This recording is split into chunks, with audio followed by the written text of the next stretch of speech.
Alors je sais pas si vous l'avez déjà remarqué, mais on a changé de saison. Et qui dit changement de saison dit nouvelles occasions de photos. Alors aujourd'hui dans ce podcast, on va voir ensemble 5 idées de photos à faire au printemps, en avant qu'un grand. Avant de commencer, je vous rappelle que sur mon site photomaniac.fr, vous pouvez toujours accéder à ma formation gratuite sur les bases de la photographie. Je vous invite à vous y inscrire si ça vous intéresse. Alors première idée, les photos flat lay. Donc flat lay, ça s'écrit F-L-A-T, plus loin, lay, L-A-Y. Donc les photos flat lay, je le rappelle, c'est le type de photo où en fait on prend des objets sur une surface plane et du coup on a l'appareil photo parfaitement parallèle à cette scène. Du coup l'ensemble est très net, si on fait bien la mise au point et si on met bien l'appareil photo bien parallèle. Et ce qui est sympa, c'est que c'est un type de photo que vous pouvez faire chez vous très facilement. Donc nous aussi on va l'adapter au printemps et vous pouvez du coup soit cueillir des fleurs dans votre jardin, soit vous acheter un bouquet de fleurs chez votre fleuriste local. Ensuite essayez de trouver un éclairage naturel et bien uniforme et choisissez surtout le plus important un fond bien uni. Pour faire une bonne photo flat lay, il faut un bon fond bien uni. Et donc de préférence un fond sans plis ni couture, donc un fond bien lisse, sans texture. Si vous n'avez pas de fond bien lisse, vous pouvez toujours opter du coup pour une table tout simplement, le sol de chez vous éventuellement, ou même pour des plateaux que vous utilisez pour servir le petit déjeuner par exemple, ou encore même du papier cartonné.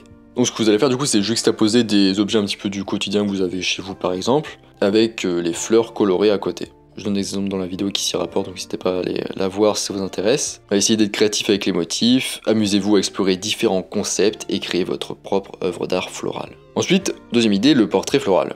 Vous souhaitez peut-être vous prendre en photo mais vous vous trouvez moche, et bien cette idée elle va vous plaire. Procurez-vous un grand bouquet de fleurs ou une grosse fleur, tenez du coup le bouquet ou la fleur devant votre visage, et réglez votre appareil photo sur le mode minuterie, ou faites la photo avec un déclencheur à distance. De cette façon, vous pourrez créer un autoportrait un petit peu original à la maison, sans avoir ni à vous coiffer, ni à vous maquiller. Vous pouvez même faire ça au réveil, on ne se rendra pas compte que vous avez une tête complètement défoncée par le réveil. Troisième idée, expérimenter les éclaboussures d'eau. Pour réaliser cette idée, vous allez avoir besoin de vases et ou de bocaux en verre, d'eau et aussi d'un pistolet à colle.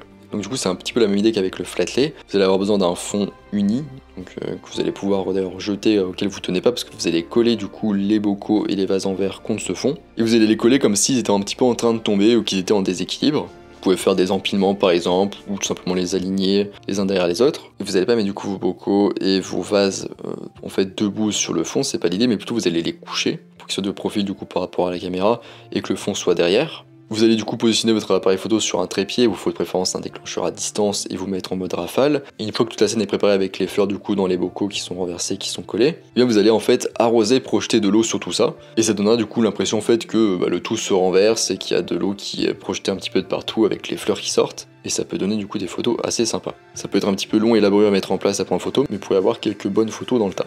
Quatrième idée, le pique-nique. Donc recherchez des lieux de pique-nique avec des vues sympas comme des bords de lac, les plages ou encore des parcs avec des arbres en fleurs. Choisissez des tenues du coup qui correspondent bien à l'ambiance de pique-nique et n'oubliez pas d'acheter quelques accessoires pour créer la photo de pique-nique parfaite comme une jolie nappe, un panier, des fleurs ou encore des boissons colorées. Cinquième idée, la photo culinaire. La nourriture et en particulier les desserts se marient très bien avec les fleurs. Vous pouvez ajouter Vous pouvez par exemple ajouter du lilas à vos plats avec des macarons violets, ou encore associer des fleurs de pommier à une tarte aux pommes, ou combiner une branche de fleurs de cerisier avec de petits gâteaux blancs. Pour les plus investis d'entre vous, les plus motivés, vous pouvez aussi photographier votre dessert préféré sous forme de fleurs. Vous pouvez par exemple prendre un petit bouquet et remplacer toutes les fleurs, sauf les petits boutons, par des cupcakes. Ou par exemple placer un macaron au centre d'une fleur. Et sixième idée bonus, vous pouvez aussi par exemple prendre des photos de portraits dans des champs de fleurs, ça fonctionne très bien à la Golden Hour par exemple. Voilà, on est à la fin de ce podcast sur 5 idées de photos à faire au printemps. J'espère que vous aurez pioché quelques idées intéressantes dans le tas. Je vous rappelle que sur mon site photomaniac.fr, vous pouvez toujours accéder à ma formation gratuite sur les bases de la photographie. Je vous invite à vous y inscrire si ça vous intéresse. Moi je vous laisse ici à vos photos printanières et je vous dis à bientôt sur les internets mondiaux.